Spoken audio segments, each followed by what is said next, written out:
Salam xanımlar, kanalımıza ve yeni videomuza hoş geldiniz. Bugün sizinle narlı lokum reseptini bölüşürəm. Öncelikle təmizləyib dənələdiyim narların aparata əlavə edib suyunu çıxardırıq. Suyunu çəkdiyimiz narları tumlarından təmizlənməsi üçün süzgəcdən keçirdirik.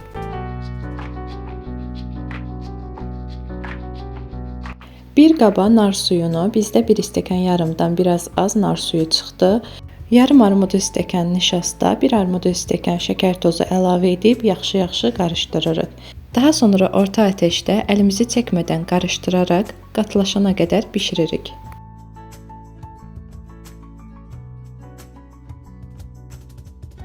Bu formada bişdikdən sonra mən qovrulmuş araq əlavə etdim. Siz zövqə görə qoz, fındıq, fıstıq istədiyinizi əlavə edə bilərsiniz. Və lokumumuzu hazırlayacağımız qabı seçib, üzərinə su çəkib, daha sonra hazırladığımız kütləni bura əlavə edirik və forma verib soyuducuda 1 saatdan az bir müddət gözlədirik. Tam hazır olduqdan sonra bu formada alt və üst hissəsinə mən pudra şəkəri əlavə etdim. Pudra şəkərinin hazırlanma qaydasını Shorts videosunda paylaşdım. Oradan izləyib siz də öz pudra şəkərinizi evdə hazırlaya bilərsiniz. Əgər istəsəniz zövqə görə lokumlarınızı kokos tozuna da bulaya bilərsiniz. Narın mövsümü ikən mütləq siz də bu lokumdan hazırlayıb nuş edin. Hazırlayan hər kəsə nuş olsun. Hələlik.